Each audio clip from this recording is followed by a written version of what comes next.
Nasir, cricketer Nasir এবং তামিমার নিউজগুলো একসময় আমি যখন করতাম, আমার একটা ভিডিও সম্ভবত 1,20,00,000 মানুষ নাসির তামিমার এই নিউজটা দেখেছিলাম, আর প্রত্যেকটা ভিডিও 20-30 লক্ষ 40 লক্ষ মানুষ দেখেছেন। তো এটা একটা মার্কেট ডিমান্ড আছে। দীর্ঘদিন আমরা কথা বলেছিলাম বিষয় নিয়ে, আমরাও একটা লড়াই লড়েছিলাম। কার পক্ষে? রাকিবের পক্ষে। একজনকে তালাক দিয়ে আপনি আরেকজনকে বিয়ে করবেন আইনের চোখে, সমাজের চোখে এটা সিস্টেম আছে। আপনার যদি কাউকে ভালো না লাগে, জীবন সঙ্গী যদি খারাপ হয়ে থাকে, তাকে তালাক দিবেন, ইসলাম সিদ্ধ আছে, আপনি অন্য কাউকে বিয়ে করবেন। তবে আগের স্বামীকে ডিভোর্স না দিয়া বা অন্যের বউ যিনি আছেন তাকে ডিভোর্স না করাইয়া নিজের বউ বানানোর যে খেলাটা, এই খেলায় ক্রিকেটার নাসির এবং তামিমার দীর্ঘ আইনি লড়াই শেষে, আর যিনি আইনজীবী আছিলেন আমার ইশরাত আপা, ব্যক্তিগতভাবে ওনার সাথে আমার অনেক কথা হয়, সুপ্রিম কোর্টের আইনজীবী, এবং কি ক্রিকেটার তামিম, নাসির এবং তামিমার মামলাটা রাকিবের পক্ষে তিনি লড়াই করছেন যেন একটা সুনিশ্চিত একটা শাস্তি হয় বা সর্বোচ্চ লেভেলে একটা শাস্তি হয়। তো ইশরাত আপা আমার আগে বলতেন, আমি বলতাম যে আপা দেখেন এটা আসলে কি ওই লেভেলে গিয়ে কোনো কিছু হবে, তো তিনি বলতেন যে নাইম ভাই আপনি একটু দেখেন, এটা আসলে একটা ভালো রায় আসবে।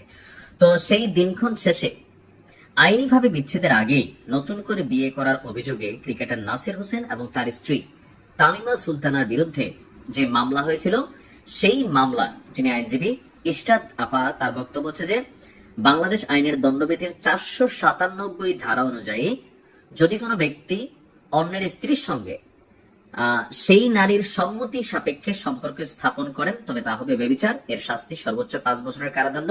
এছাড়া 498 ধারায় আরো 2 বছরের সাজার বিধান রয়েছে, অর্থাৎ আদালত চাইলে তাকে 7 বছরের সাজা দিতে পারেন। তো এই যে দীর্ঘ চলমান কত কিছু আইলো গেল, এই মামলা ঝুলা রইল, আগামী 10ই জুন এই মামলার রায় হতে যাচ্ছে। এখন ইশরাত আপার বক্তব্য যে এই মামলায় অভিযোগ প্রমাণিত হবে শতভাগ নিশ্চিত, আর ক্রিকেটার নাসিরের 7 বছরের কারাদণ্ড হতে যাচ্ছে।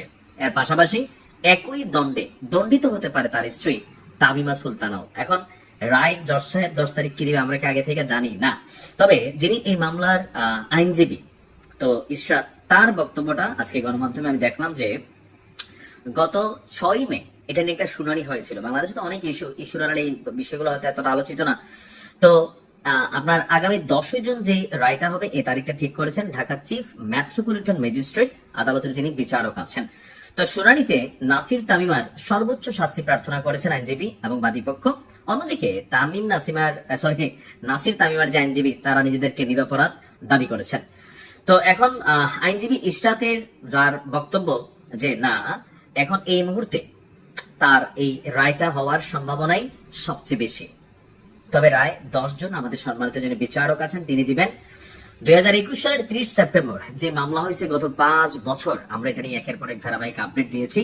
তো আমার ধারণা যে আগামী 10ই জুন আমাদের যিনি সম্মানিত বিচারক আছেন তিনি 7 বছর না দিলেও একটা সাজা কিন্তু হবে নাসিরের। যদিও তাদের এখন একটা ফুটফুটে বাচ্চাও আছে। রাকিব তার নিজের জীবন শুরু করছে কিনা জানি না। রাকিবের একটা মেয়ে ছিল তুবা, রাকিবের সাথে আমার বেশ কয়েকবার কথা হয়েছে যখন এই নিউজগুলো আমরা করতাম। তো সবকিছু মিলিয়ে দেখা যাক 10ই জুন কি হয়। তবে আইনজীবী ইশরাতের বক্তব্য 7 বছরের সাজা নাসিরের হবে। এখন এটা জজ সাহেবের ইস্যু, তিনি 2 বছরও দিতে পারেন, 5 বছরও দিতে পারেন, বাট সর্বোচ্চ সাজা হবে। ভালো থাকুন, আসসালামু আলাইকুম।